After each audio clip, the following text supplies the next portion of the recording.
গল্পটা শুধুমাত্র হরর স্টোরির জন্য। এক গ্রামের কথা, যেখানে ছিল অনেক মানুষ, কিন্তু সেখানে এমন একটি জিনিস ছিল, অন্ধকার আর আলো। আলো ছিল খুব কম আর অন্ধকার ছিল পুরো জায়গায়। যে অন্ধকারে যেত সে জীবনে ফিরে আসতো না, আর আলো ছিল এক ফোঁটা এক ফোঁটা, আর যে আলোতে থাকতো সে থাকতো বেঁচে।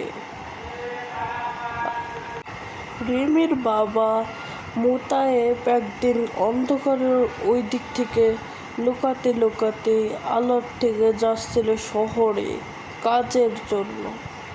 এদিকে রিমা একটা ছেলেকে ভালোবাসত, যার নাম ছিল রাজীব।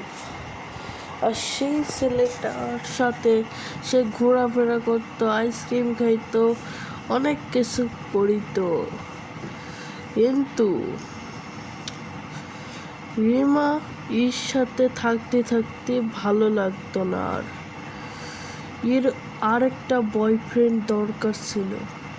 আর পরে আরেকজনের সাথে ভালোবাসা করতে লাগলো, আর সে একটা প্ল্যান করলো, সে রাজীবকে মেরে ফেলবে। তাই ওর বয়ফ্রেন্ড ওকে পানিতে ফেলে দেয়। 3 দিন পর যেই পানিতে ফেলেছিল সেখান থেকে একটা বড় রাক্ষস বের হলো। আর আমি এখন বলতে যাচ্ছি রাক্ষস হচ্ছে রাজীব। প্রথমে রিমাকে মেরে দিল, তারপর সে ঘরে ঘরে খুঁজতে লাগলো তার বয়ফ্রেন্ডকে।